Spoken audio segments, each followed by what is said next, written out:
Mes très chers compatriotes, en ces instants critiques pour notre nation, je m'adresse à vous avec la gravité et la solennité qu'impose la situation. L'Est de notre pays, en particulier les provinces du Nord Kivu, du Sud Kivu et de l'Ituri, fait face à une aggravation sans précédent de la situation sécuritaire. Les forces de défense du Rwanda, en soutien de leurs marionnettes du M23, poursuivent leur entreprise terroriste sur notre territoire, semant la terreur et la désolation parmi nos populations. Je partage avec vous la douleur et l'indignation face à ces attaques barbares. Ces actes ne sont pas seulement une attaque contre la République, mais une offense à l'histoire et à la dignité de notre peuple. En ces moments difficiles, je vous appelle à la résilience et surtout à la résistance.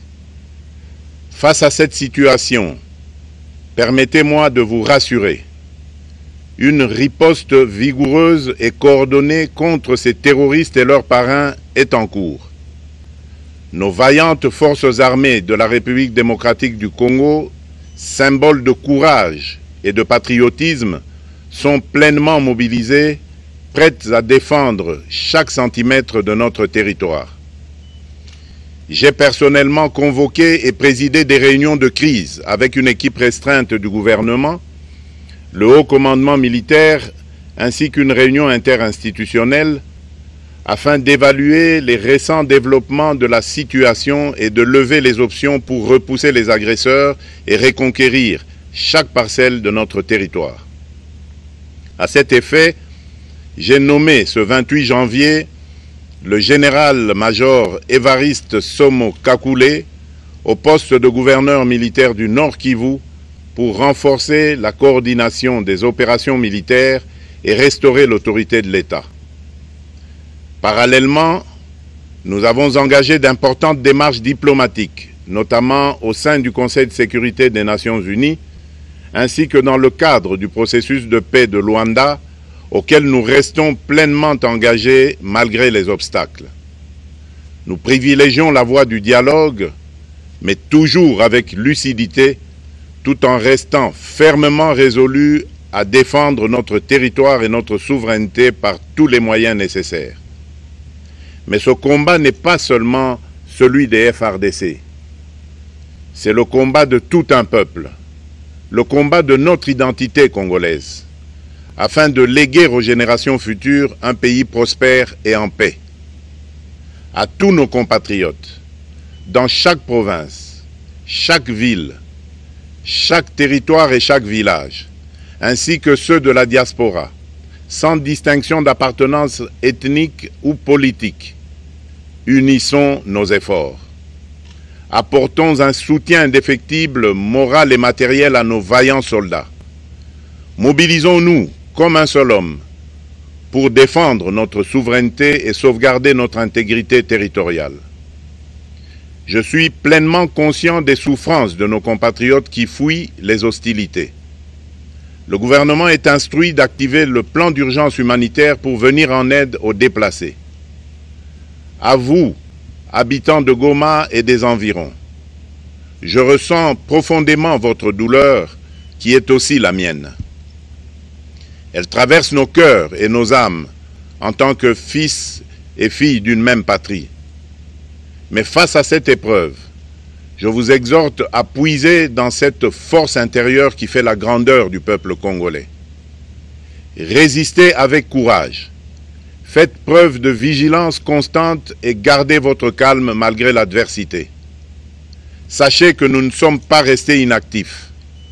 Des plans de contingence sont préparés pour assurer la protection de la population civile et prévenir toute escalade de la violence. Les dispositifs de sécurité ont été renforcés pour protéger les zones stratégiques et nous travaillons sans relâche pour garantir le fonctionnement des services essentiels. Je tiens à rendre un hommage solennel à tous ceux qui ont payé le prix ultime dans cette lutte pour notre dignité et notre souveraineté. J'ai une pensée pieuse pour le général-major Peter Chirimwami, gouverneur militaire du Nord Kivu, tombé les armes à la main. Je m'incline avec respect devant la mémoire de tous nos militaires et de tous les Wazalendo tombés sur le champ d'honneur. Je pense aussi aux soldats de la mission de la communauté de développement d'Afrique australe, la SAMI DRC, qui combattent à nos côtés, aux casques bleus de la MONUSCO, qui ont sacrifié leur vie pour la paix, ainsi qu'aux innombrables civils victimes de la barbarie ennemie. Leur courage et leur sacrifice ne seront jamais oubliés, et nous portons leur flambeau avec la ferme détermination d'achever leur noble combat. Je voudrais ici interpeller directement la communauté internationale et l'Union africaine. Le Rwanda continue de violer ouvertement et sans scrupule les principes fondamentaux de la Charte des Nations Unies ainsi que les accords régionaux. Pire, ces agissements se déroulent dans une impunité totale et ce, avec un mépris manifeste des règles internationales et des valeurs que ces institutions sont censées défendre. Cette attitude arrogante, qui ne cherche même plus à masquer ses forfaits, est une provocation inacceptable à l'égard de notre souveraineté et de la stabilité régionale. La présence de milliers de soldats rwandais sur notre sol, leur soutien politique, logistique et militaire à leur pantin du M23, ainsi que leur implication dans l'exploitation illégale de nos ressources naturelles, nous conduisent tout droit à une escalade aux conséquences imprévisibles, mettant en danger toute la région des Grands Lacs. Votre silence et votre inaction face à la barbarie du régime de Kigali et aux atrocités perpétrées par ses supplétifs sur notre territoire constituent un affront non seulement à la République démocratique du Congo, mais également aux valeurs universelles de justice et de paix. Le peuple congolais prend acte de cette passivité qui frôle la complicité. Soyez sûrs d'une chose, la République démocratique du Congo ne se laissera pas humilier ni écraser. Nous nous battrons et nous triompherons. Congolaises et Congolais, l'heure est certainement grave, mais notre détermination est encore plus inébranlable. Ce moment critique nous offre l'opportunité de montrer au monde ce qui fait notre force, c'est-à-dire notre unité sans laquelle tous nos efforts seraient vains. Je vous appelle à être vigilants, mais à ne pas céder à la haine, aux divisions ou à la violence. Je condamne avec la plus grande fermeté les actes de vandalisme et de pillage qui ont visé certaines missions diplomatiques accréditées en République démocratique du Congo, ainsi que des intérêts privés dans la ville de Kinshasa. Ces comportements irresponsables dénaturent l'expression saine de notre colère face à l'agression barbare nous imposée et jettent une ombre sur les manifestations pacifiques de soutien à nos vaillantes forces armées qui luttent avec courage et abnégation pour défendre notre souveraineté. Notre engagement doit rester ferme et discipliné. Nous gagnerons cette guerre par notre unité, notre courage et notre sens de responsabilité, et non par la violence aveugle et par l'anarchie. Cette victoire ne sera possible que si chaque Congolais, où qu'il soit, prend toute la mesure du combat qui est le nôtre. J'appelle donc la nation entière, hommes et femmes, jeunes et vieux, acteurs politiques, opérateurs économiques, membres de la société civile, confessions religieuses, artistes et sportifs à se mobiliser, à faire bloc derrière nos vaillantes forces armées et à contribuer chacun à son niveau à l'effort de guerre. J'ai instruit le gouvernement de mettre en place des mesures rigoureuses de réduction du train de vie des institutions et de leurs animateurs afin que les ressources ainsi économisées soient directement réorientées vers le soutien à nos forces armées. Dans cet effort national, j'en appelle également à la responsabilité du secteur privé qui est invité à contribuer activement à cette cause commune. Nos soldats se battent avec héroïsme pour la défense de notre intégrité territoriale et de notre souveraineté. Ils ont besoin de notre soutien total, qu'il soit moral, matériel ou logistique. À la jeunesse congolaise, pilier et espoir de notre nation, je vous exhorte à répondre massivement à l'appel de la patrie. Le moment est venu de vous lever, de mettre votre énergie et votre créativité au service de la nation. Nous devons renforcer nos rangs et chaque jeune Congolais prêt à défendre son pays a une place au sein de nos forces armées.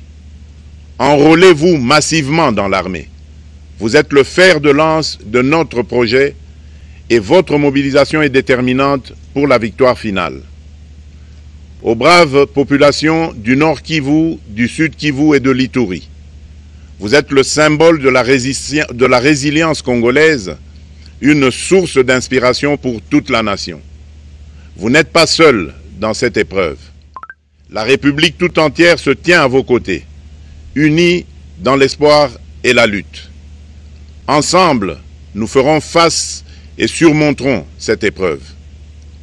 À nos vaillantes forces armées et aux vaillants patriotes Wazalendo, véritables sentinelles de la souveraineté nationale, je rends un hommage appuyé et vous exprime au nom de toute la République notre reconnaissance infinie et notre fierté inébranlable. Votre bravoure, votre discipline et votre engagement sans faille inspirent et mobilisent tout un peuple déterminé à défendre son territoire. Sachez-le, la République ne vous abandonnera jamais. Votre combat est le nôtre et vos sacrifices ne seront jamais oubliés. Vous incarnez l'honneur de la nation congolaise. À tous mes compatriotes d'ici et de la diaspora, la République démocratique du Congo ne pliera pas. La République démocratique du Congo ne reculera pas. Je ne vous abandonnerai jamais. J'en fais ici le serment. Le soleil n'a pas cessé de briller sur notre patrie. Ensemble, main dans la main, nous surmonterons cette tempête et nous ouvrirons une ère nouvelle de paix et de prospérité pour les générations futures. Que Dieu bénisse la République démocratique du Congo et son peuple. Je vous remercie.